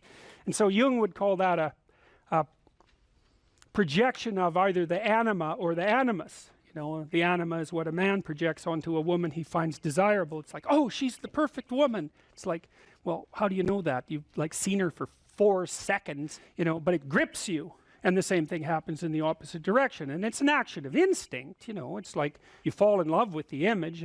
But interestingly enough, what you do in a relationship that works is that you actually, I think that what you see, it's a rough approximation, when you project the ideal and fall in love with it, you see what could be. It could be that, but it's going to take you a hell of a lot of work, because you got no shortage of flaws, and the other person has no shortage of flaws, and so you're bringing your flaws together, and that's going to produce a lot of friction, and you're going to have to engage in a lot of dialogue before you approach that level of perfection again. But maybe you can do it, and then you get to live happily ever after. Well, wouldn't that be nice? Well, so the unconscious meets the unknown, and it meets it with imagination and fantasy and dream and art. That's how you you don't just go from what you don't know to fully articulated knowledge in one bloody leap. You can't do that. You have to extend pseudopods of fantasy and imagination into the unknown. That's kind of what theorizing is like, right? Even scientifically, you don't know something scientifically, you generate a theory. Well, it's an imaginative representation that your unconscious is helping you generate. And so you meet the unknown with fantasy. That's what the unconscious is for. From the psychoanalytic perspective, that's what dreams do. And you can see why. You dream about the future. It's like, well, what's the future going to be like? Well, you have a little imaginative story going on, and it's like, you don't really create it. It's sort of, you watch it unfold. Maybe you can tweak it here and there, but it sort of comes to you from wherever the hell things like that come from. The unconscious, that's the psychoanalytic answer. It's not really much of an answer, because it's more like a representation of a place that we don't understand. But that's where creativity comes from. And I mean, some people are really creative right down to the bloody core. So in my clinical practice, I often see people who are high in openness because they're attracted to me because they watch my lectures. And you have to kind of be high in openness to like my lectures. So well, you do, because they go everywhere, and they're not necessarily very orderly. So anyways, lots of my clients are really high in openness, and they're funny people often, especially if they're smart, because sometimes they have the most nihilistic intelligence you can imagine. It's just self-critical and nihilistic and brutal, man, and smart. And so they just criticize themselves out of existence. And so often I have to just try to get them to quit listening to their chattering self-critical rationality and go out and create something, with their massive creativity. And as long as they're doing that, they're engaged in the world and happy as hell. But as soon as that self-critical rationality comes in and shuts down the creativity, they're just like walking corpses, And it's because if you're really open, like you're a tree and it has some trunks, and you know, your most prominent trait is the most lively trunk. And if you're a creative person and you're not engaging in a creative enterprise, you're like a tree that has had its vitality amputated. And so this is not trivial. This is deeply, deeply, deeply rooted in your biology. And those are people often who have like dream lives you just can't believe. I have one client, he has like 4 spectacular dreams a week, and most of the time we just spend discussing them. I mean, God. And I had another client who could be lucid in her dreams, which is more common among women. She could ask the damn characters what they represented and they would tell her. It was like, okay, that was pretty weird. And like a lot of the things they told her were really helpful, and they were not things that she wanted to hear. She basically, one of them told her if she was going to live, she'd have to go visit a slaughterhouse. And the reason for that was because she was raised as a little princess and protected from horrible Mother Nature until she hit puberty, in which time she turned into an evil villain, because that's how the family worked. Perfect child, evil teenager, overnight. And then, well, that was hard on her, and she wasn't prepared because she thought the world was princess world, and you know, she couldn't go through a butcher store without having a fit. And no wonder, you know, like really, Jesus, you know, it's no wonder, but you do it. But she couldn't, so we used to go to butcher stores, and that would make her cry, and that she was a vegetarian, that would make her cry, and you know, bemoan the cruelty of the world. And it's like, yeah, fair enough, man, those are bloody slabs of meat. It's like, I don't know why everyone isn't screaming when they walk through the butcher store, but you got to get used to it, man, because you can't live in the world otherwise. And so the dream character, who was a gypsy, told her that she had to go visit a slaughterhouse, which seemed rather impractical. And so I asked her if she could think of anything else to do, and she thought, well, why don't we go visit a funeral home and watch an embalming? And I thought, oh, good, that sounds like a fun way to spend a day. And so I phoned up a funeral parlor, and I said I had a client who was terrified of death. Yeah, and I was a therapist who was also a little shaky on the concept myself. And so they had no problem with that. They deal with death all the time, which is really something to think about, right? A human being can actually have an occupation where they do nothing but deal with death, and they don't go stark raving mad. It's like, what the hell's up with that? It's like working in a palliative care ward where your clients that you know have a relationship, all they're going to do is die this week, next week, the week after. People do that. It's like, those people are tough, man. They're tough. So anyways, we went and watched this embalming, which was, I have a rather high level of disgust sensitivity, so it was a little on the rough side for me. But she sat there, and first while she was not, we were outside this little room, she was not looking at that, man, no way. Then she'd kind of go like this, and you know, that was pretty good. And then she'd go like this, and then she'd go like this, and then she watched it. And then she asked if she could go in, and she put on a glove and she touched the body, and she didn't have a fit, she didn't have a panic attack. And so she walked away from there learning that there was a hell of a lot more to her than she thought there was, and that she could see things that she didn't think she could see and live. And after that, she sort of had a touchstone. It's like, well, I'm kind of afraid of this. Well, is it as bad as going to see the embalming? No, it's not that bad.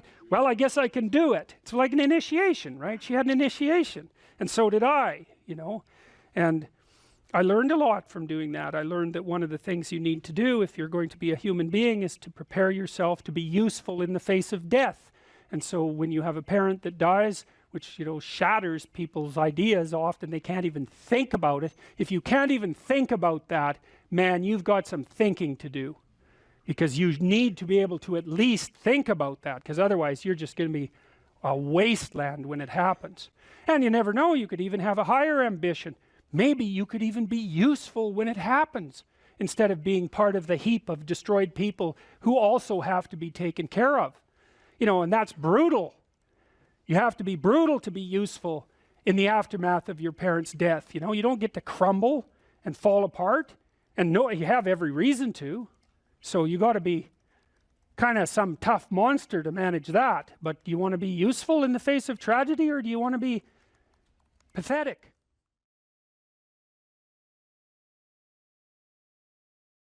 So I was talking to a client the other day. It was so interesting. This person said something. He had been talking to his mother, and he just made a casual comment. He said he was talking to his mother, who was in a state of grief for good reasons that were independent of this particular person, who said, and I hate her.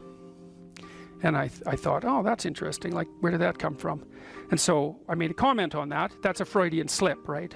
Because there was the conversation was flowing, and then this little emotion-tagged utterance came forward. And whenever an emotion-tagged utterance of that sort comes forward, you know it's associated with a whole rat's nest of underlying pain and anxiety and what would you call it, disappointment and frustration that hasn't been properly rectified. So it's like a marker. And you know this when you're talking to people. They say something and you think, oh, you know, like, wow, too much information. That's one way of thinking about it. It's like, just what are you up to? And then if you have any sense, you just forget that even happened and you continue. But that's like the snout of a dragon peeking out from a cave. And you might say, well, it's just a snout, man. But it's not, because dragon snouts tend to be attached to the whole damn dragon. And so this is also something to know about relationships, because when you're in a relationship with someone, they'll do that now and then. They'll, you know, utter something and you think, haha, it's like there's a bump in the road. Well, we're going to look underneath that at our peril. But if you do go down there and you look at it, then the whole thing comes, you can start to disentangle the web of memories and experiences that are all tangled together as a consequence of their emotional identity. Because I could say, well, everything that makes you anxious or everything that makes you upset is the same as every other thing that's ever made you upset. And then there's an even different subset of that, which is all those things that have made you upset that you've never dealt with. They're all laying down there at the bottom of your nasty little soul, waiting to pop themselves up in some random utterance, right? And so then you go in there at your peril, because if you're the person who pokes around in that, then you're going to get blasted with all of that stuff. It's going to come out like almost uncontrollably. Then you can sort it out. And so what you find is if you ask a person a question like that and then you let them free associate, which is just talk about it, they'll do a wandering around like that maze that I told you about. They'll do a wandering around of that entire territory. And sometimes just having them wander around in it can help them straighten it out. But you might find out that something happened to them 15 years ago that left them with a terrible sense of guilt or dismay or frustration. And then when they interact with their parent in a certain way, the parent knows exactly how to tap that, and then that all comes up, and that's what produces that little utterance. And so that's the material of the world manifesting itself. That's what matters manifesting itself. And it almost always manifests itself as an object, something that objects. We're having a conversation. It's going quite well, no problem. There's a bump in it. There's an emotional disjunct, right? Now we're no longer in the same place at the same time. We're no longer playing the same game. So then I might say, okay, well, let's open that up and see what's behind it. Well, and the question is, what's behind the game you're playing? And the answer to that is all the world that you're ignoring, always. So when imagine that, think about it this way. You're trying to do well in a class and you get a bad grade. Okay, so you're in this little frame, you want to get a good grade, that isn't happening, you got a bad grade. Okay, what is it that's manifesting itself as the bad grade? Well, you could say, well, it's a C- on a piece of paper. It's like, well, that's, really? No. That's the objective manifestation. You got a piece of paper with a C-. The value-free proposition is that you've been delivered a piece of paper with a curve on it and a little, negative sign. Well, you think, well, that's what that is. Well, it's as dopey as thinking, well, here you got your failing grade, you go into the lab and you weigh it on a scale, and then you burn it and see what it was made of. It's like, well, why did I get so upset about that? It's just paper. It's like, no, that's not just paper. It's an entity that exists in a web of connections. The fact that it's signified by paper is almost completely irrelevant. What is it? The answer is, you don't know.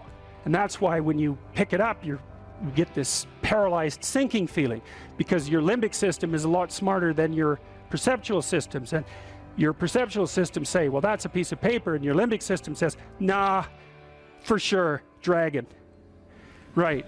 And so then you're sweating, and then maybe you put it away and you go play video games because you know, better the hypothetical dragon than the real dragon.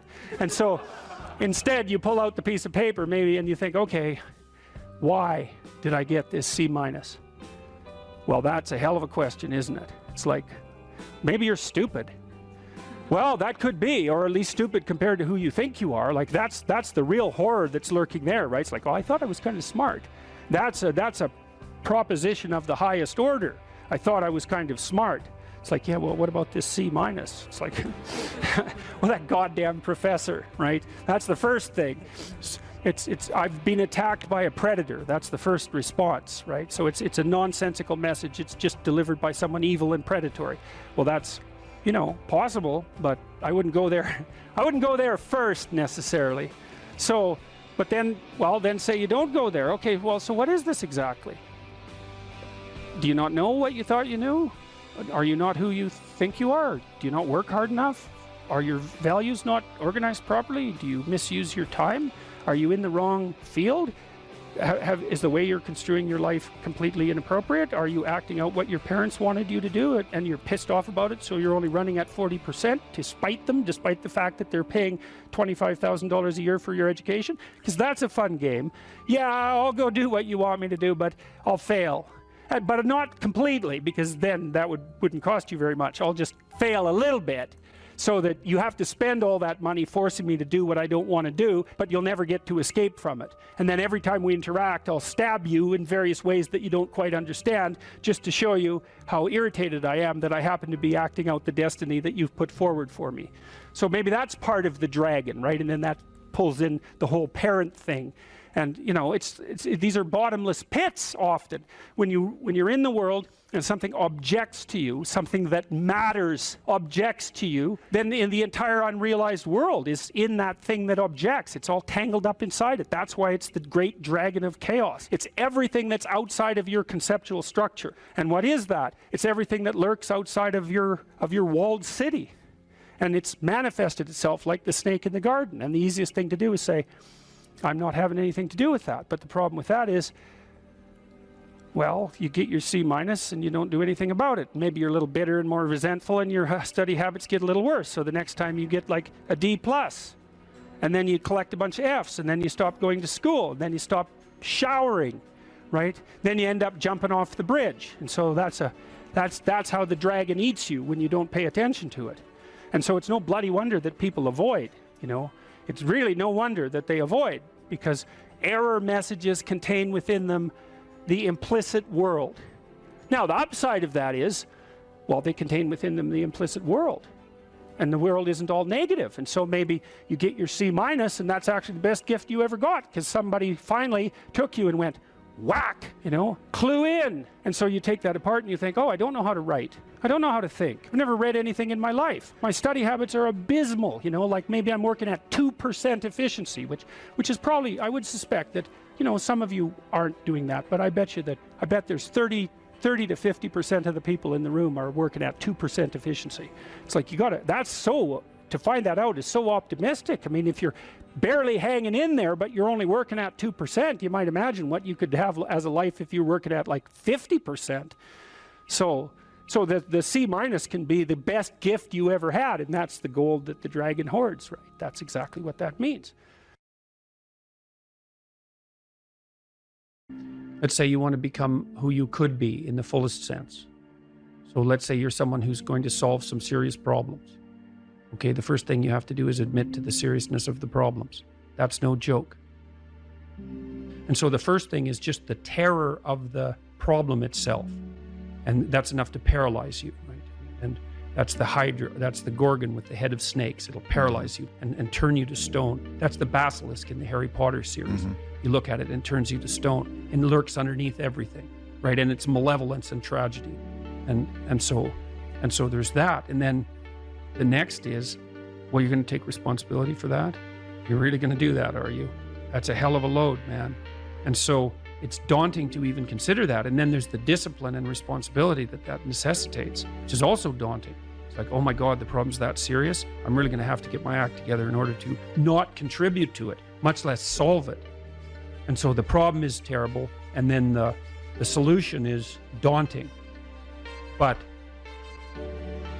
But the upside of that is like, well, there isn't anything better to have than a problem that's worth solving, like that's really worth solving, right? And so the more of that you take on, the more you have a reason to get out of bed in the morning, no matter what. Like, I'm getting up, I'm trudging forward. Doesn't matter what I'm suffering from, I've got things that need to be done. They're necessary. And that gives you that sense of purpose that is the antidote to bitterness. Okay, well, let's say you want your life to be meaningful. It's like, okay, then what you do matters. It actually matters. Or how starting to clean up the room changed their life. That's quite fun because it's something I always tell people to do instead of going out and protesting. Jesus, I just can't stand that. Cleaning up the room? Yeah. Meaning? Well, my sense is that if you want to change the world, you start from yourself and work outward because you build your competence that way. It's like, I don't know how you can go out and protest the structure of the entire economic system if you can't keep your room organized. Well, I made a video call, which was called Message to Millennials, where it was called How to Change the World Properly. A bit of on the pretentious side, I suppose, but I was trying to produce something that was a counterposition to this idea that what you should do is go out and fix up other people. You know, that's just not right. And there's a New Testament line about that, something about, you know, not worrying too much about the log in your neighbor's eye, or about the speck in your neighbor's eye when you have a log in your eye. What would the world be like if people stopped avoiding the things they knew they should do? You know, because the question is, how much are we contributing to the fact that life is an existential catastrophe and a tragedy? How much is our own corruption contributing to that? That's a really worthwhile question. The things you leave undone because you're angry, you're resentful, you're lazy, you have inertia. Well, you consult your conscience and it says, well, you know, that place over there could use a little work. It's the same as working on yourself, and so you clean that up because you can, and then things are a little clearer around you, and you're a little better off because you've practiced a bit, and so you're a little stronger, and then something else manifests itself and says, well, maybe you could like take a crack at fixing me up too. So you decide to do that, and then that gets a little bit more pristine, you know, and soon, and it's humble because you're not exceeding your domain of competence. You know, it's like, don't be fixing up the economy, 18-year-olds. You don't know anything about the economy. It's a massive, complex machine beyond anyone's understanding, and you mess with it at your peril.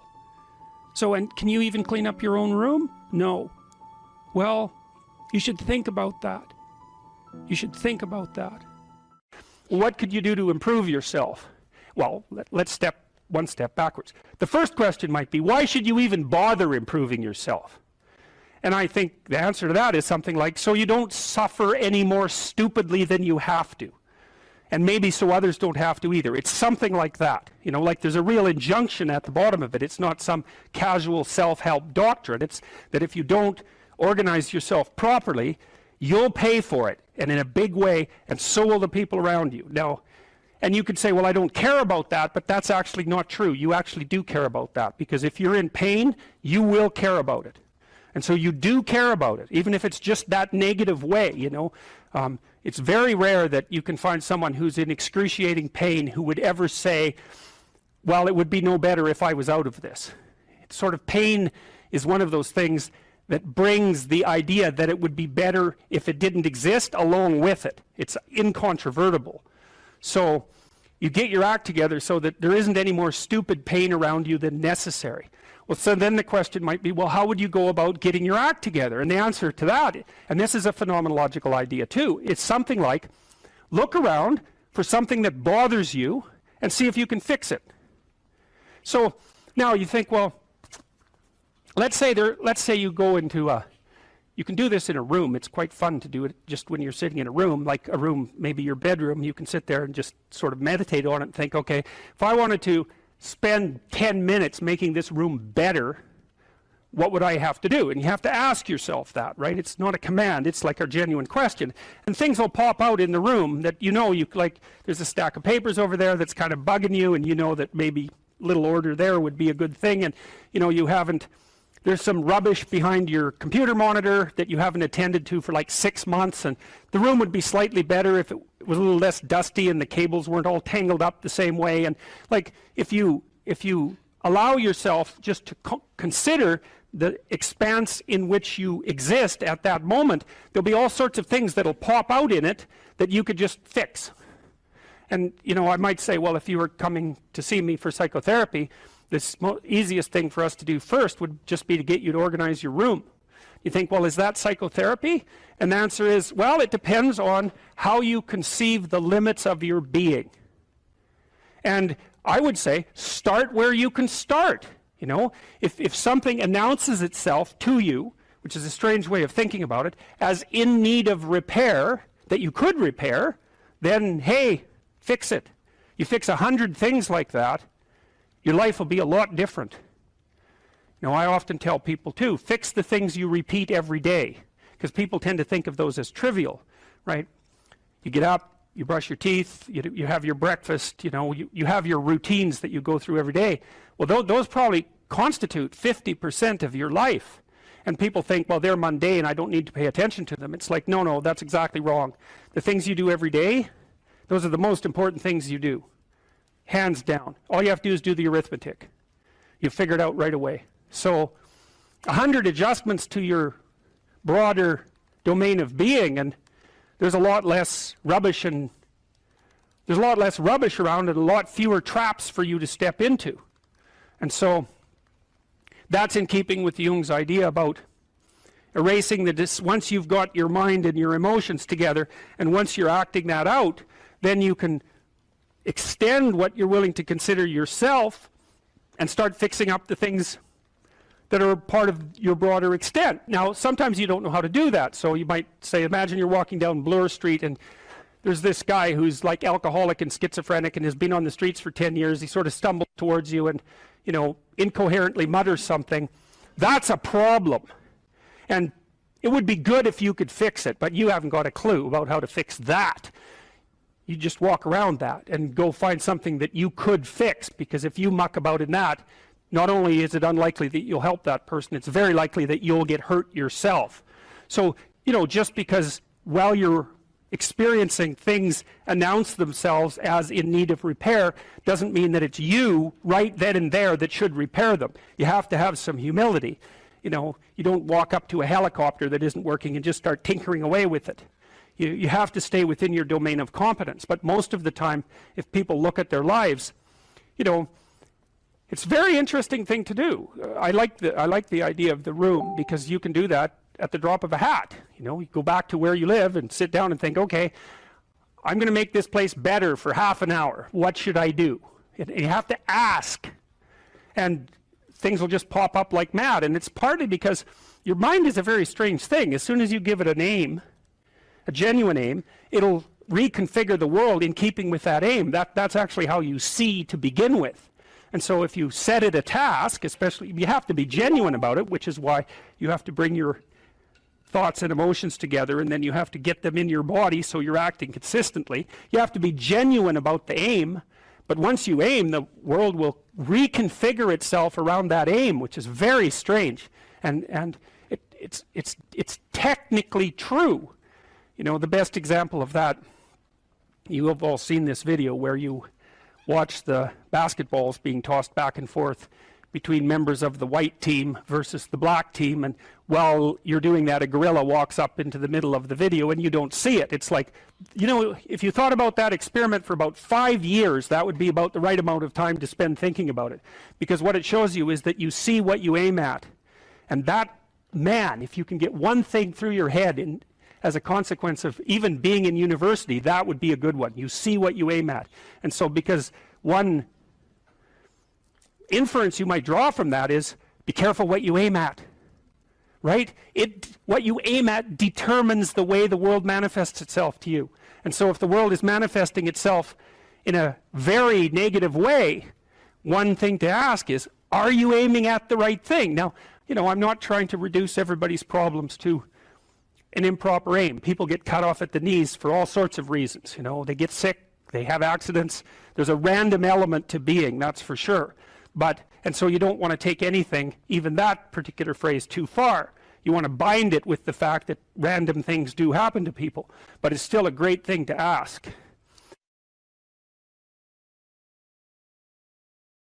You're sitting on the edge of the bed trying to have a honest dialogue with yourself, and the little voice says, you know, it's pretty disgusting in here. And you think, well, I'm way above such trivial niceties as organizing my room. It's like, well, that's pride. That's arrogance.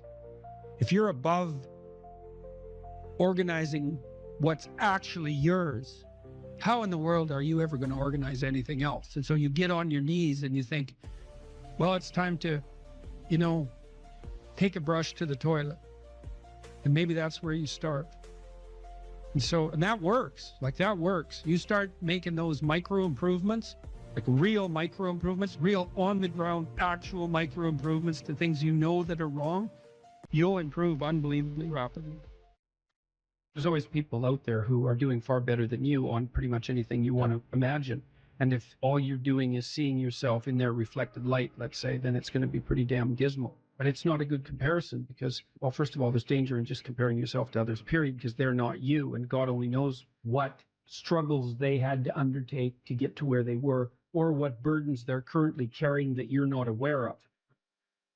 But you can certainly contrast yourself with yourself. And that's a lot better. It is the only way. Well, it's also the only way of really measuring anything approximating proper improvement. You can actually tell when you're a little better than you were yesterday. Right. And you can actually do that. That's another thing that's so interesting about it, is that you can actually make yourself a little better in some way, pretty much. Well, I don't know if it's at every moment, but you can certainly do it every day. Let's say you want to become who you could be in the fullest sense. So let's say you're someone who's going to solve some serious problems. Okay, the first thing you have to do is admit to the seriousness of the problems. That's no joke. And so the first thing is just the terror of the problem itself. And that's enough to paralyze you, right? And that's the Hydra, that's the Gorgon with the head of snakes. It'll paralyze you and turn you to stone. That's the basilisk in the Harry Potter series. Mm-hmm. You look at it and it turns you to stone and lurks underneath everything, right? And it's malevolence and tragedy. And so there's that. And then the next is, well, you're going to take responsibility for that? You're really going to do that, are you? That's a hell of a load, man. And so it's daunting to even consider that. And then there's the discipline and responsibility that necessitates, which is also daunting. It's like, oh my God, the problem's that serious. I'm really going to have to get my act together in order to not contribute to it, much less solve it. And so the problem is terrible. And then the solution is daunting. But the upside of that is like, well, there isn't anything better to have than a problem that's worth solving, like that's really worth solving, right? And so the more of that you take on, the more you have a reason to get out of bed in the morning, no matter what. Like, I'm getting up, I'm trudging forward. Doesn't matter what I'm suffering from. I've got things that need to be done. They're necessary. And that gives you that sense of purpose that is the antidote to bitterness. Okay, well, let's say you want your life to be meaningful. It's like, okay, then what you do matters. It actually matters. Or how starting to clean up the room changed their life. That's quite fun because it's something I always tell people to do instead of going out and protesting. Jesus, I just can't stand Cleaning up that. the room? Yeah. Meaning? Well, my sense is that if you want to change the world, you start from yourself and work outward because you build your competence that way. It's like, I don't know how you can go out and protest the structure of the entire economic system if you can't keep your room organized. Well, I made a video call, which was called Message to Millennials, where it was called How to Change the World Properly. A bit of on the pretentious side, I suppose, but I was trying to produce something that was a counterposition to this idea that what you should do is go out and fix up other people. You know, that's just not right. And there's a New Testament line about that, something about, you know, not worrying too much about the log in your neighbor's eye or about the speck in your neighbor's eye when you have a log in your eye. What would the world be like if people stopped avoiding the things they knew they should do? You know, because the question is, how much are we contributing to the fact that life is an existential catastrophe and a tragedy? How much is our own corruption contributing to that? That's a really worthwhile question. The things you leave undone because you're angry, you're resentful, you're lazy, you have inertia. Well, you consult your conscience and it says, well, you know, that place over there could use a little work. It's the same as working on yourself, and so you clean that up because you can. And then things are a little clearer around you. And you're a little better off because you've practiced a bit, and so you're a little stronger, and then something else manifests itself and says, well, maybe you could like take a crack at fixing me up too. So you decide to do that, and then that gets a little bit more pristine, you know, and soon, and it's humble because you're not exceeding your domain of competence. You know, it's like, don't be fixing up the economy, 18-year-olds. You don't know anything about the economy. It's a massive, complex machine beyond anyone's understanding, and you mess with it at your peril. So, and can you even clean up your own room? No. Well, you should think about that. You should think about that. You only have to ask a stupid question once. You ask a stupid question, and if you're in a crowd and you ask a stupid question, 80% of the people in the crowd have the same question. They're just too cowardly to ask. But you ask and then someone actually tells you, you never have to ask that question again. You're no longer stupid. What stupid thing am I doing that I could quit doing?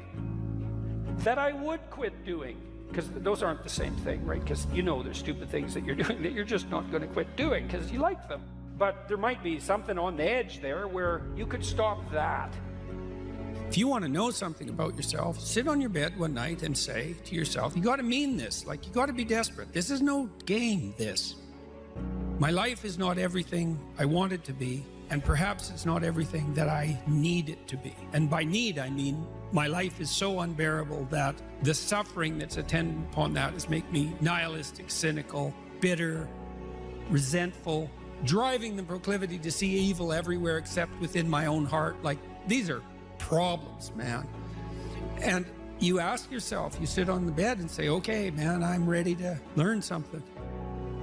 What's one thing I'm doing wrong that I know I'm doing wrong, that I could fix, that I would fix? It's like, you meditate on that, you'll get an answer. And it won't be one you want, but it'll be the necessary one. You know, and it's often something that will point you to small things. Like, that works. You start making those micro improvements, like real micro improvements, real on the ground, actual micro improvements to things you know that are wrong, you'll improve unbelievably rapidly. There's never been a better time for the majority of people to be alive. And the future, although we're vulnerable and terrible things can always happen to us, it's hard to make a case that the future doesn't look comparatively positive. We're becoming extremely technologically sophisticated, and the world is changing at an incredibly rapid rate. And the only way we're going to be able to manage that in a positive way is if each of us, or as many of us as possible, are capable of making wise and careful and truthful decisions. And if we do that, then maybe things can continue to improve. You don't get people to stand up on their own 2 feet and to adopt responsibility if everything is given to them. And that's a real conundrum.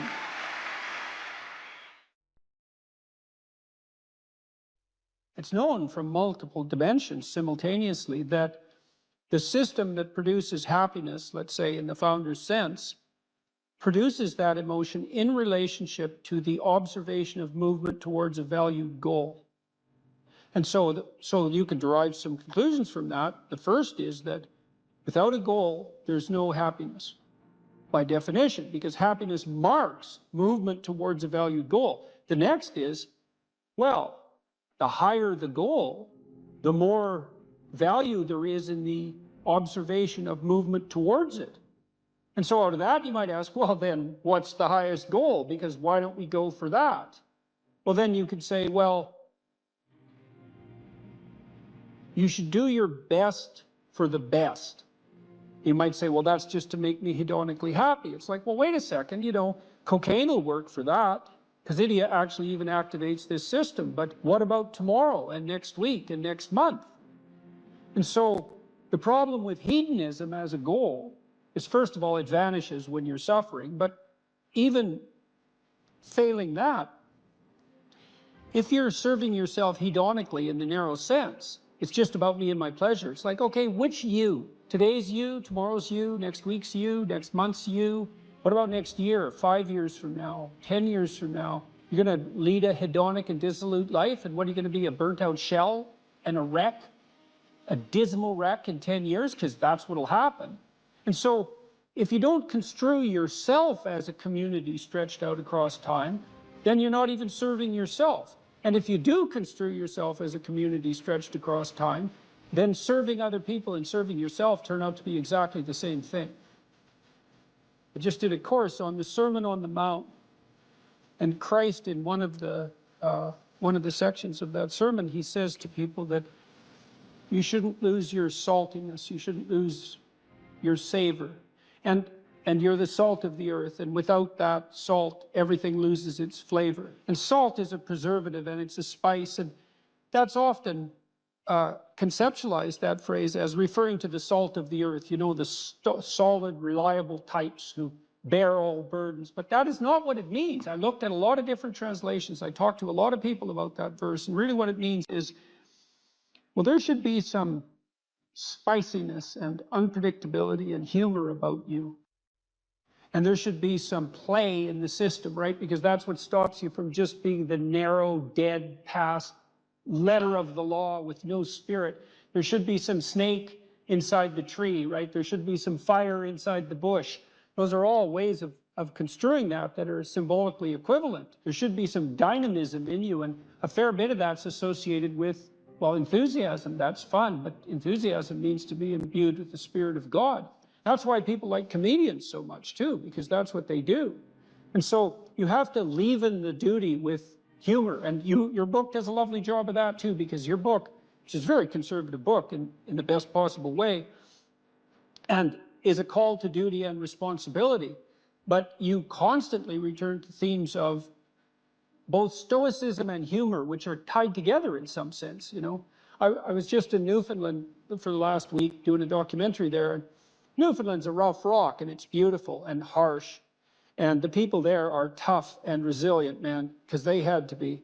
And Newfies have a great sense of humor, and they're always making fun. And that's a necessary leaven, right?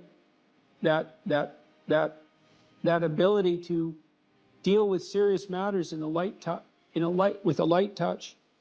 And it's something I'm trying to learn to do more and more, even in the most serious of conversations, you know, because if you're a master, you've got both. You've got that light touch and that sense of humor. You really see that in military people who've been through rough situations. When you see someone in the depths of genuine suffering, hopefully what you're trying to do is to throw a lifeline. And one possible lifeline is compassion. And that's probably the right lifeline to throw an infant, you know, who's suffering. That sort of overwhelming compassion. But for someone who is an adult or making progress towards being an adult, the lifeline that might be thrown is there's something within you that would let you be more than you are, and much more, and maybe enough more so that you could actually deal with this suffering so it didn't turn into hell and take everything along with it. And there isn't anything more optimistic than that. You say something here, which I think is extremely, I'm going to read something from your book here. It is true that character is to some extent innate. I would say what that does is that it provides each of us with a range of talents and a range of temptations. And so it's something like that. So it's the hand we're dealt, and there's certainly a genetic element to that. Our genetic makeup imbues in us certain proclivities. But it is as true that character is mostly a consequence of choices. Strangely enough, we all make them, and we should make them deliberately, with the knowledge that these choices are part of our responsibility toward a purpose other than our own selfish aims. That responsibility is to your family, friends, community, and country. That's something that conservatives put forward as a pathway to virtue, you know. And what's so interesting about that, as far as I'm concerned, as an antidote to atomistic liberalism, let's say, that hyper-privileges the individual, is that it's definitely been my observation as a clinical psychologist that in the depths of misery, the capability that you have to be of service to other people, your family, your friends, your community, your country, that's actually a saving grace under such circumstances. You know, and that people really find a deep and abiding meaning in that service. So it's not just finger wagging and the pointing towards duty. It's like, no, you don't understand that if you're in desperate straits, if your life is falling apart, if you're nihilistic and miserable, and maybe you have your bloody reasons, because maybe you do, that's still the case that if you step outside yourself and you try to make the lives of other people better, that's the best possible thing that you can do for yourself.